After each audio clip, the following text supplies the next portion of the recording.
스웨스에서 있었던 이야기입니다.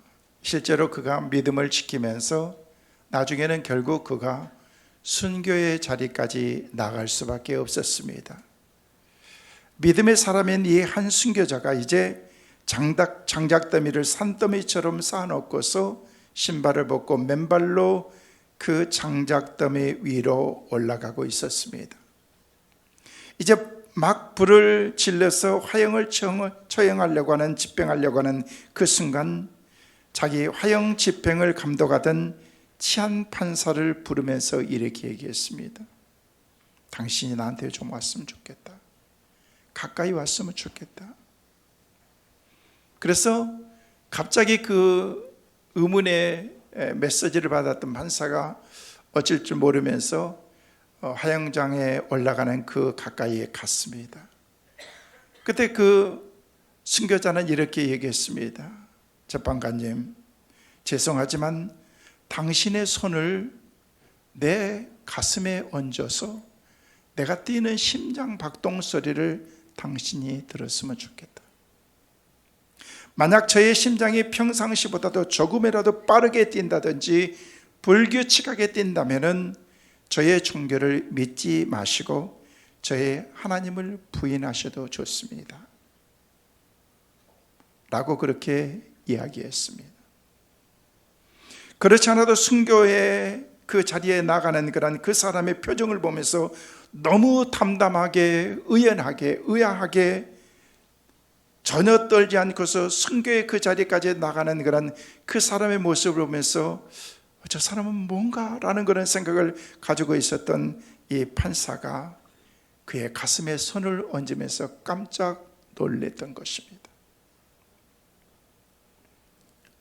그의 가슴은 화형장으로 끌려가고 죽음을 향해서 나가는 사람의 가슴이 아니었습니다.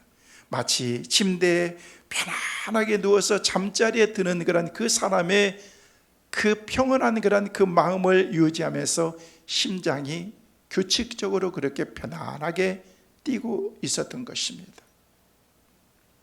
이 사람은 너무 놀랐습니다. 이 비범한 그런 힘이 어디서 나왔단 말인가?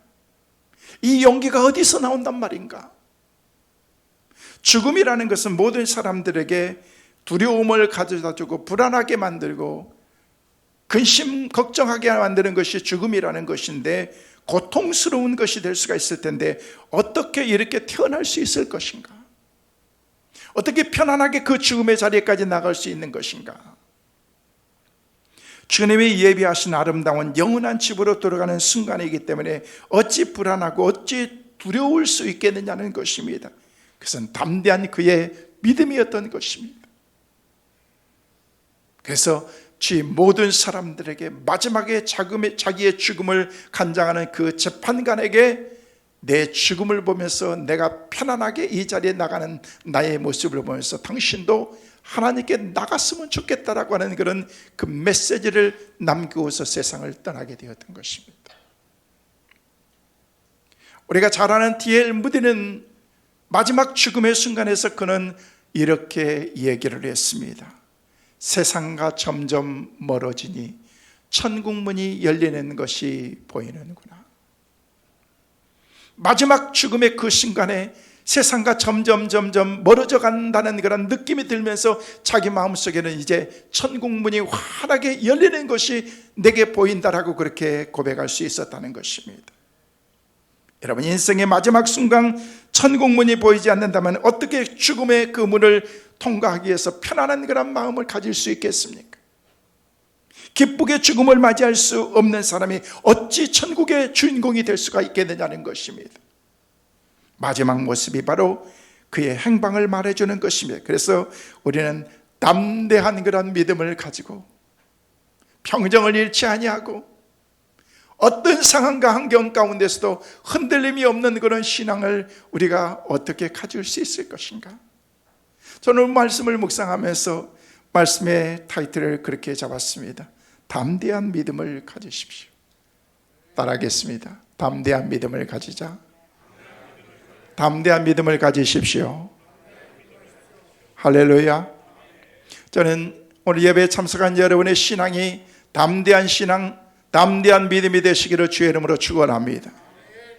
우리가 하나님의 축복과 하나님이 주신 성공적인 인생을 살려면요 뭘 가져야 된다고요? 담대한 믿음을 가져야 된다는 것입니다. 담대한 믿음은요 용기 있는 믿음인 것입니다. 죽음 앞에서도 평정을 잃지 않는 그런 그 믿음, 이런 믿음을 가지고 우리가 살아야 된다는 것입니다. 여러분, 우리는 신앙의 사람입니다. 신앙인들이 가지고 있는 것은 믿음인 것입니다. 이 믿음이 무엇입니까? 세상에 굽심거린 거나 세상이 우리를 향해서 힘들다고 말할 때 힘들고 어려운 상황 가운데서도 그 앞에서도 움츠러들지 아니하고 세상과 타협하지 아니하는 신앙, 끝까지 내가 정한 그런 목표와 방향을 가지고 그리스도인답게 신앙인답게 밀어붙이는 사람, 이게 바로 신앙인의 사람들의 믿음이라는 것입니다. 여러분, 우리에게 이런 믿음이 있어야 됩니다. 저는 여러분 모두에게 이런 흔들림이 없는, 요동함이 없는, 마치 깊은 기초를 쌓아서 든든하게 세웠던 그런 기초처럼 흔들림이 없는 그런 신앙, 우리의 신앙이 되시기를 주의 이름으로 축원합니다. 특별히 오늘 본문 말씀에 보면요 정말 믿음이 좋은 한 사람을 보게 되는데, 그 사람은 우리가 잘 아는 믿음의 조상인 야곱의 모습을 우리에게 보여주고 있습니다. 오늘 본문의 상황은 그렇습니다. 야곱이 약복강가에서 천사와 함께 씨름한 모습입니다. 야곱이 누구입니까? 아브라함의 손자입니다. 그의 아들 이삭의 아들입니다. 하나님께서 이스라엘 백성들을 향해서 아브라함과 이삭과 야곱의 하나님이라고 하면서 그들을 가리켜서 믿음의 조상이다라고 얘기했는데, 아브라함은 충분히 그럴 수 있습니다. 자격이 있습니다. 이삭도 그렇습니다. 어떻게 그런데 야곱과 같은 사람을 믿음의 조상의 대열에 세워서 이렇게 믿음의 대표로 이렇게 우리에게 말하고 있는가? 그런데 깊이 있게 야곱에 대해서 연구하고 깊이 들어가 보면요 충분한 그런 자격이 갖춰져 있는 사람이 바로 야곱이라는 것입니다. 그 야곱의 믿음이 뭐냐는 거예요. 야곱의 믿음. 여러분, 그런 믿음을 가지고 있었던 사람이요 처음부터 그런 믿음이 아니었습니다. 그는 형 에서의 그 장자권을 빼앗아서 한순간에 장자의 명분을 그가 가지고 난 다음에 아버지에게 모든 축복권을 받고 난 다음에 축복을 받고 난 다음에 그때부터 형과 원수가 되어서 자기 집에서 살 수 없어서 멀리 삼촌 라반의 집으로 도망가는 그런 신세가 됩니다. 복 받는 일이라고 하면요 그 마음속에는요 그런 생각이 있었을 것입니다. 내가 장자가 되었으면 좋았을 텐데, 내가 큰아들이 되었으면 좋았을 텐데, 그러면 내가 하나님께서 더 큰 하나님의 은혜를 주셔, 그런 사모하는 그런 마음이 있었을 것입니다. 그래서 기회만 본 거예요. 아니 1년 뒤에 태어나는 것도 아닌데 형과 더불어서 쌍둥이로 태어나면서 불과 몇 분 사이로 그 뒤를 따라 나왔던 둘째였던 야곱의 마음속에 장자에 대한 그런 사모하는 그런 마음이 있었는데 기회만 본 것입니다. 근데 어느 날 사냥을 하고 오는 그런 형이 너무 배고파하는데, 그 형이 배고파서 그냥 구수하게 나는 음식 냄새를 보면서 배고파서 나 돌아가시겠다라고 얘기하면서 음식 좀 달라고 하니까 음식을 주면서 얘기를 합니다. 내가 이걸 줄 테니까 형이 나한테 뭘 줄 거야? 내가 네가 원하는 건 뭐든 다 줄게. 그러면 장자권을 나한테 줄 거야. 그러면 야 그거 가져가 그거 뭐 무슨 소용이 있다고 가져가자 하면서, 그래 네가 장자야 하면서 그래서 덥석 받아 먹었다는 것입니다. 아무거나 주신다고 덥석 드시지 마세요. 이건 약속인 것입니다. 언약인 것입니다. 언약이라는 것은 지키는 것입니다. 그래서 그 약속을 하면서 한순간에 장자권이 에서에서 야곱으로 바뀐 것입니다. 그런데 정신 차리고 보니까 어느 순간에 장자권이 자기 동생 야곱에게 닿은 것입니다. 아버지가 축복해 주는 그 축복의 모든 그 축복을 한순간에 그 아들에게 다 줘버리고 아버지는 더 이상 부어줄 축복이 없는 것입니다. 그 일을 통해서 야곱은 도망자의 신세가 되어서 삼촌 라반의 집에서 20년 동안을 거기서 타향살이를 하면서 외롭게 고독하게 힘들게 그의 인생을 살아가게 된다는 것입니다. 그리고 20년이 숨지기면서 애삼촌 라반의 집에 살다가 다시 20년 만에 다시 고향으로 돌아오는 중에 그가 약복강가에서 일어난 간밤의 사건이 바로 오늘 우리가 보았던 본문의 말씀이라는 것입니다. 자, 이 야곱이 20년 전에 죄를 짓고 형이 무서워서 도망갔습니다. 그래 이제 20년 만에 다시 돌아오면서 설마 아니 20년이 지나는데 형이 아직도 그 마음을 품고 있겠어? 내가 간들 죽이겠어? 라는 그런 생각을 가지면서 이제 모든 짐을 끌어서 고향으로 돌아오는 과정 가운데 있습니다.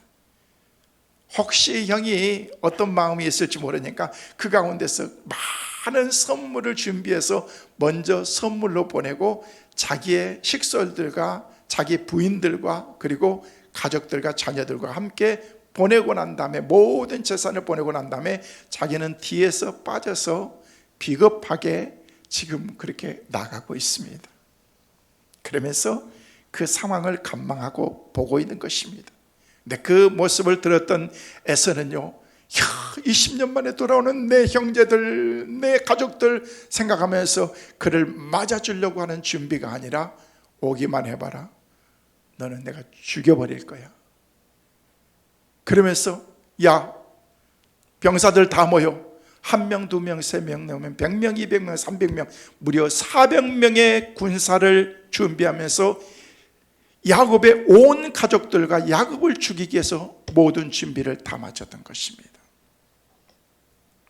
여러분, 보통 사람 같으면 이런 상황에서 아직 때가 아니구나 하면서 도망갔을 것입니다. 일단 피하고 보자, 그리고 멀리 떨어져 있었을 것입니다. 그런데 야곱은 이 절대절명의 위기와 두려운 상황 가운데서 어떻게 했느냐, 도망치지 않고 형 에서를 오히려 만나러 나가고 있다는 것입니다.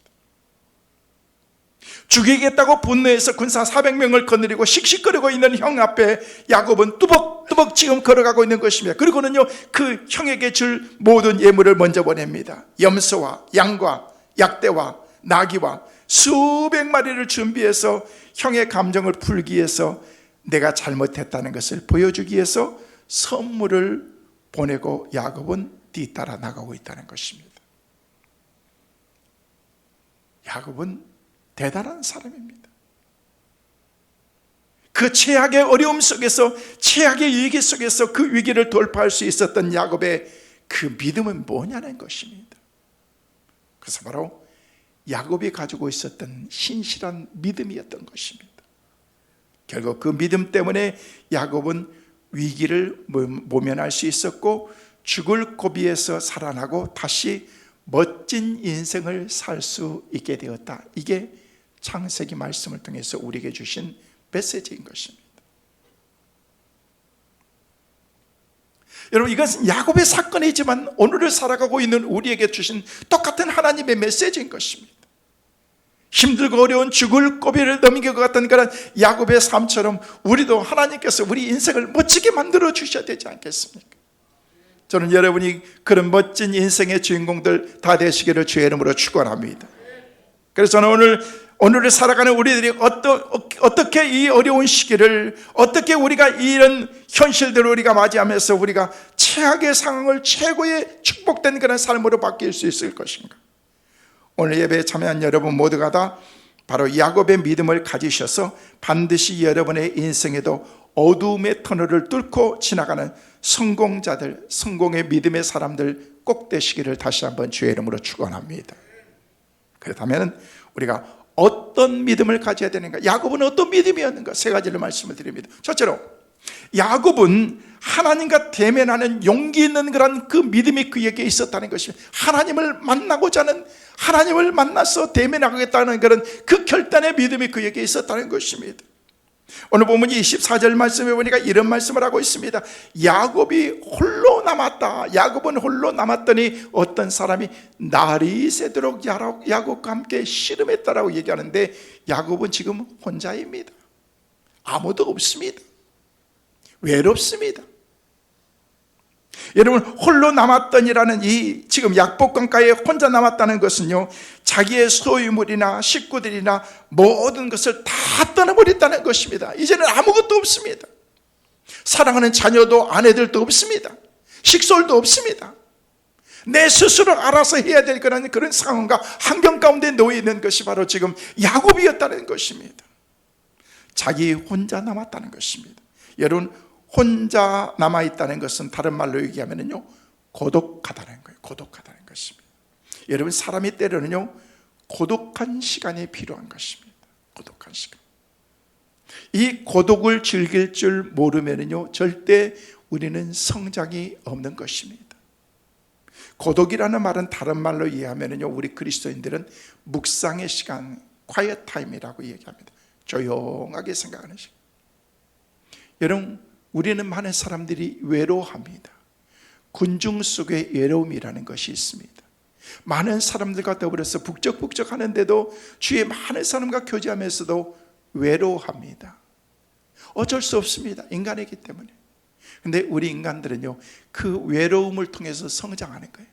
그래서 외로워 봐야 돼요. 때로는 고독해 봐야 되는 것입니다. 그때는요 모두가 다 철학자가 되고요 많은 것들을 생각해 보게 된다는 것입니다.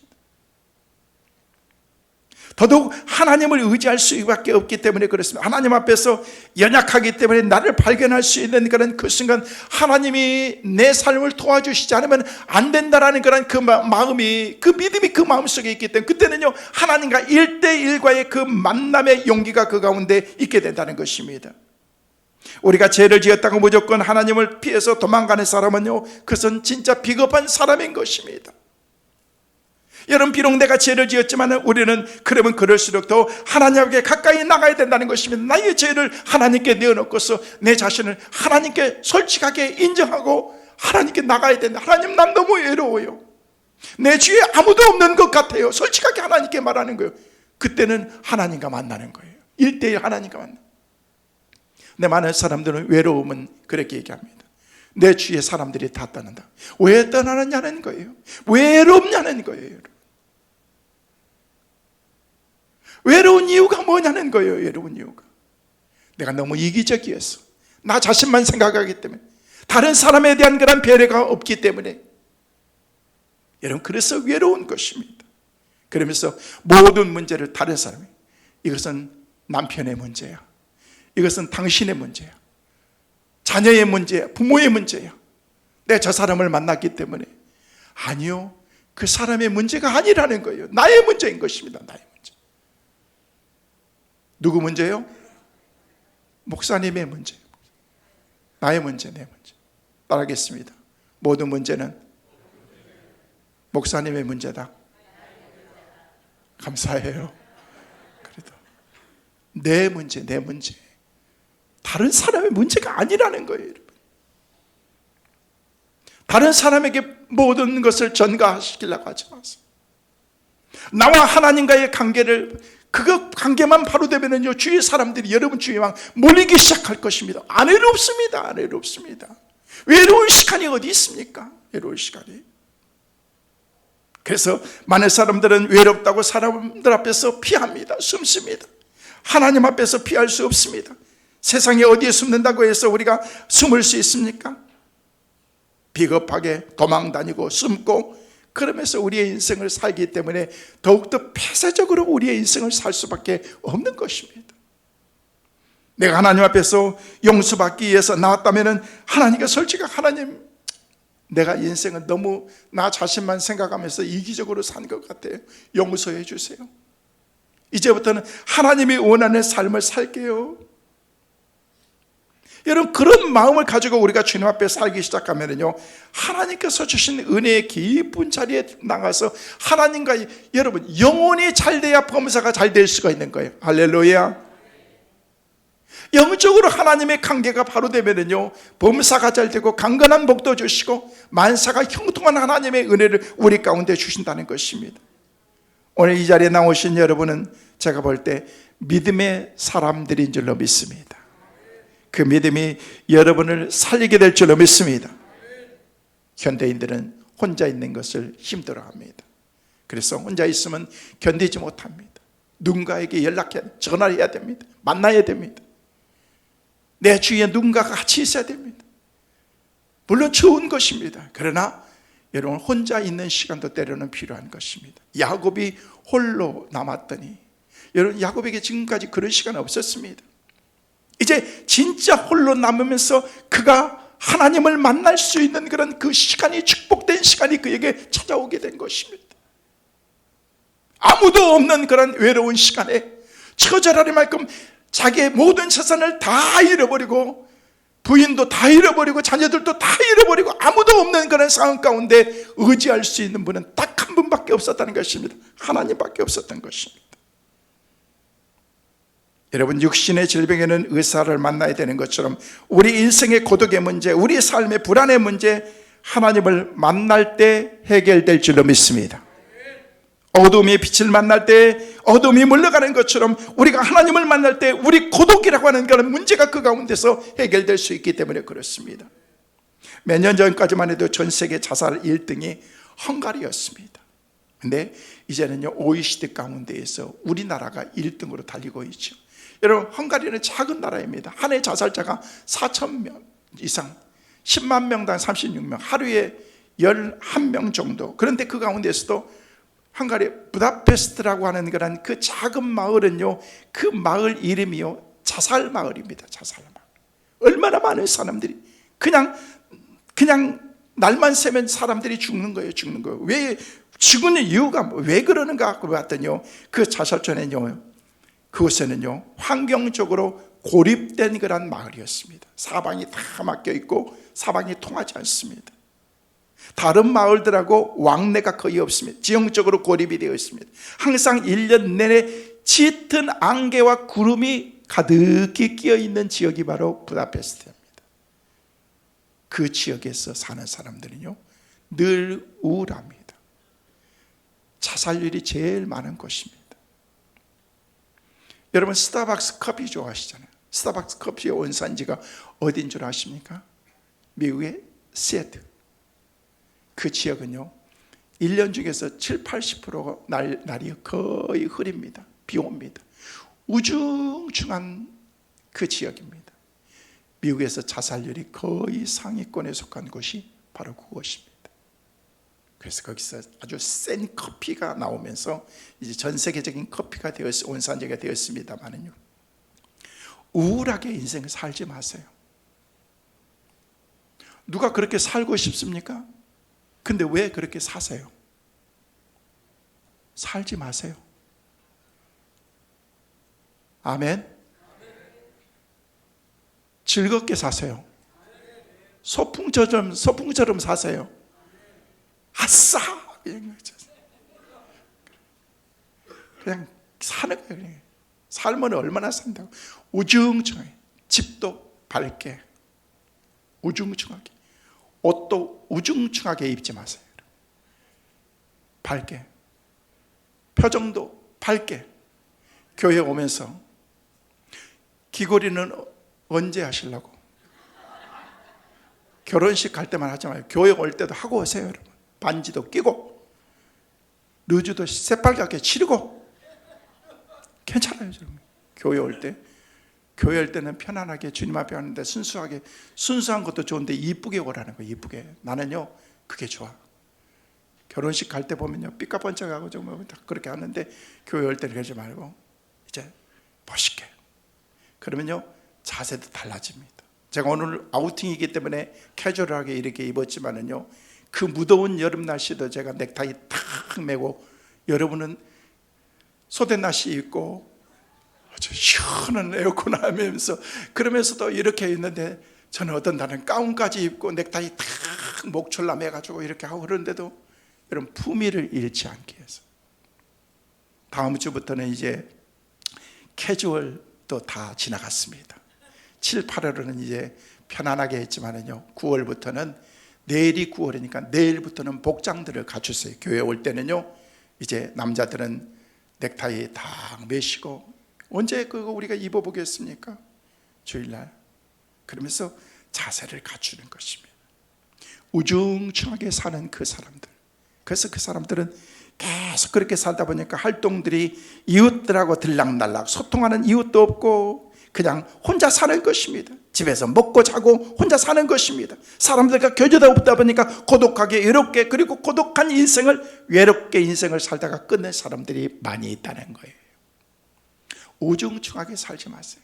이번 한 주간도 기쁘게 소풍처럼 멋지게 인생 살아가는 우리 모두가 되시기를 주의 이름으로 축원합니다. 성도 여러분, 혹시 이 자리에 계신 여러분 가운데 나는 고독하다고 생각하시는 분이 계실지도 모릅니다. 남편과 아내와 부모와 자식도 있고 직장의 동료도 있는데 내 주변의 사람들도 있는데 왜 내가 고독한지 모르겠습니다. 여러분 혹시 이 자리에 그런 분이 계시다면요, 여러분 그런 고독의 병은요 약으로 치유되지 않습니다. 좋아하는 술 마신다고 되는 것 아닙니다. 사람들 만난다고 되는 것 아닙니다. 내가 좋아하는 레크레이션이나 운동한다고 되는 것도 아닙니다. 그 고독은 여러분들이 정말 그 고독을 벗어나기 원한다면 하나님을 만나셔야 됩니다. 야곱이 지금 이 만남이 언제 있었는지 성경에 잘 나오지 않습니다. 가장 처절할 만큼 힘들고 어려운 그 자리에 가보니까, 고독의 그 자리에 가보니까 그때 하나님이 보이기 시작한 것입니다. 그 하나님을 만나는 순간 고독이 고독으로 끝나지 않고 새로운 만남으로 연결되는 것입니다. 고독하기 때문에 하나님을 의지할 수밖에 없는 그런 믿음의 사람이 된다면 그 고독은 절대 우리 삶 가운데 여러분 해가 되지 않습니다. 약이 됩니다. 우리를 성숙하게 만드는 것입니다. 사랑하는 성도 여러분, 하나님과 대면하시길 바랍니다. 피하지 마시길 바랍니다. 그럼 담대한 믿음이 우리 모두에게 꼭 있게 되시기를 주의 이름으로 축원합니다. 두 번째로 야곱처럼 하나님께 매달리는 믿음을 가지십시오. 하나님께 매달리라는 것이 다른 사람 붙잡고 매달리지 말고 하나님을 매달리라는 것입니다. 하나님께 목숨을 걸고 나가는 믿음이 있어야 된다는, 오늘 성경에 보니까 야곱이 약복강 강가에서 어떤 사람과 밤새도록 씨름했다라고 얘기하는데 그 성경 뒤에 30절 말씀 보니까 하나님이다라고 언급하고 있습니다. 자, 그런데 야곱이 지금 하나님과 씨름하고 있는데, 씨름한다는 표현은요 지금 한가하게 그냥 운동하면서 즐기는 레크레이션이 아닌 것입니다. 내 목숨을 내놓고 싸우고 있는 것입니다. 지금 여기서 씨름한다는 말은요 목숨을 걸고 싸운다라는 그런 뜻이 있습니다. 이 싸움은요 아주 처절한 싸움인 것입니다. 하나님과 싸운다는 것은 야곱이 하나님 앞에서 지금 기도하는 모습을 보여주고 있는 것입니다. 하나님을 붙잡고 간절하게 하나님께 기도하고 있는 야곱의 모습인 것입니다. 그래서 호세아서에서 호세아 선지자는 12장 4절 말씀에 우리에게 그렇게 말씀하고 있습니다. 함께 보시겠습니다. 천사와 겨루어 이기고 울며 그에게 간구하였으며 하나님은 베델에서 그를 만나셨고 거기에서 우리에게 말씀하셨나니, 하나님께서 야곱을 만나셨는데 힘들고 어려운 그 상황 가운데서 하나님께 나갔을 때 천사와 힘을 겨루어 이기고 울며 하나님께 그에게 간구했다라고 그렇게 말하고 있습니다. 하나님께만 몸부림치고 있는 것입니다. 근데 계속해서 몸부림치고 있는데 이 기도가 언제 끝나는 줄 아십니까? 날이 새기까지 씨름했다는 것입니다. 하다가 포기한 것이 아닙니다. 안 된다고 포기하는 것 아닙니다. 힘들다고 포기하는 것 아닌 것입니다. 날이 새기까지 절대 그를 놓지 않았다는 것입니다. 누구를? 하나님을 놓지 않은 것입니다. 하나님이 내게 축복해 주시지 않으면, 하나님이 내게 응답해 주시지 않으면 저는 못 놉니다. 못 가십니다. 그래서 하나님께서 야, 날 새고 있다, 날 새고 있어, 좀 그만 좀 해라, 그만 좀 해 라고 얘기를 하면서 25절 말씀이니까 천사가 야곱을 이기지 못하고서 야곱의 환도뼈를 그냥 으스러뜨려 버린 것입니다. 뼈를 부러뜨려 버린 것입니다. 여러분 환도뼈가 뭔지 아십니까? 고관절. 여러분 양쪽 다리를 거치할 수 있는 다리가 이 환도뼈인 것입니다. 그 다리를 그냥 어긋맞춰 으스러뜨려 버린 거예요. 비틀어 버린 것입니다. 여러분 뼈 부러져 보셨습니까? 얼마나 아픈 줄 아십니까? 여러분 절대 그런 경험하지 마세요. 뼈가요 진짜 아픕니다. 힘듭니다. 근데 하나님께서 그냥 그 뼈를 그냥 부셔버린 것입니다. 이제는요 갈 수도 없습니다. 질질 몸을 끌고 가야 됩니다. 그런 상황 가운데 놓였다는 것입니다. 하나님이 나를 축복하시지 않으면 못 갑니다. 못 갑니까? 뼈를 부러뜨렸는데도, 한도뼈가 부러졌는데도 끝까지 붙잡고 있다는 것입니다. 여러분 이런 끈기가 있어야 되는 것입니다. 믿음이 있어야 돼요. 하다 안 되니까 천사가, 하나님이 얘기하는 거예요. 야, 너 도대체 누구야? 그러니까 제 이름은 김야곱입니다. 박야곱입니다. 정야곱입니다. 제 이름은 야곱인데요. 야, 너 이제부터는 야곱이라고 부르지 말고 이제부터는 네 이름을 이스라엘이라고 불러라 라고. 여러분, 야곱이라는 그런 말은 여러분 추한 이름이잖아요. 도둑이라는 뜻이잖아요. 도둑질했다, 그런 의미의 뜻을 가지고 있는데, 하나님께서 하나님과 싸워서 겨루어서 이겼다라는 그런 이스라엘 이름을 그에게 주셨다는 것입니다. 저는 오늘부터 여러분의 이름이 이스라엘로 바뀌어지는 은혜가 있기를 간절히 소망합니다.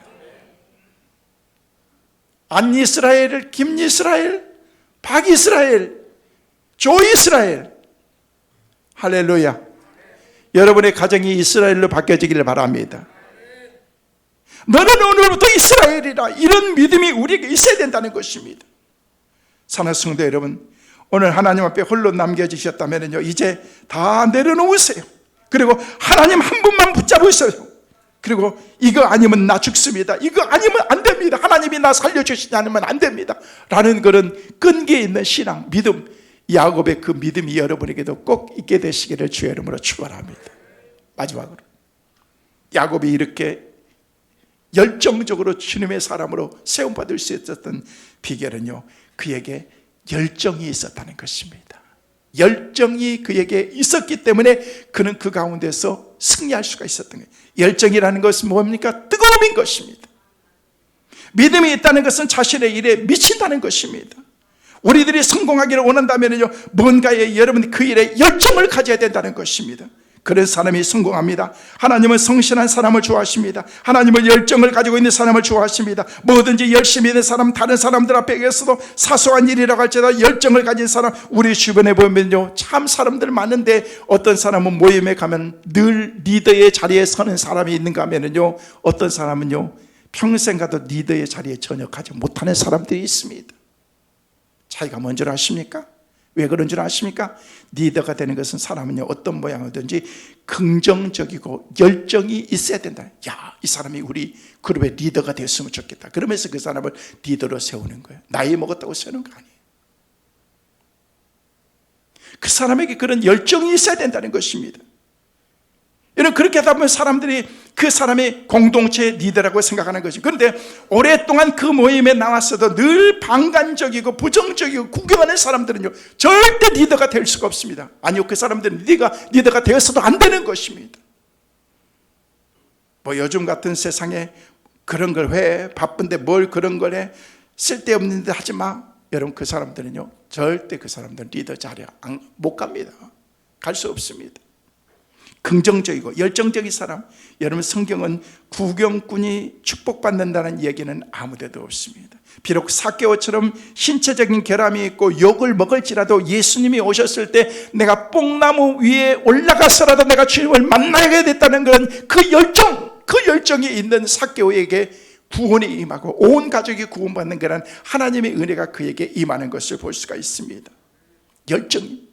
여러분, 우리가 잘 아는 소설가였던 이문열 씨가요, 소설가가 되기 이전에서 자질이 많은 거예요. 그래서 자기가 소설가가 돼야 되겠다는 생각하면서 자기가 이 펜을 들기에 앞서서 펜을 잡기 앞에서 그가 소설을 읽기 시작했는데 그가 소설을요 10,000권을 읽었대요. 몇 권? 여러분은 10,000원어치 읽어봤어요? 10,000권을 읽었다고 하는데도 눈 하나 깜짝 안 하는 여러분이 나는 참 놀라워요. 여러분. 소설을 10,000권을 읽었다니까. 10,000권을 딱 읽고 나니까요, 그 다음부터는요 소설이 그냥 막 생각만 하면 주제만 가지면요 줄줄줄줄 소설이 막 나오는 거예요. 그냥 소설가가 되는 게 아니에요. 저는 여러분이 여러분의 분야의 전문가가 되었으면 좋겠어요. 여러분 분야의 전문가가 되기 위해서는요, 그 분야에 대해서 책을 100권만 읽어보세요. 여러분 그럼 진짜 100권만 읽어보면요, 여러분이 진짜 성공자가 될 수가 있습니다. 전체 자랑이 아니라 제가 박사 학위를 준비하면서 책을 70권을 준비했습니다. 원어부터 시작해서 모든 책들을 내 연관된 책들은요 70권을 좀 해서 다 서치하고 요약하고, 그러면서 연관된 것들을 다 메모하고, 그러면서 연구하기 시작했어요. 그걸 딱 보고 나니까 그 분야에 대해서는 훤하게 보이더라고요.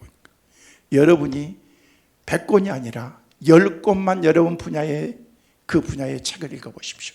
여러분 전문가가 됩니다. 박사가 됩니다. 진짜.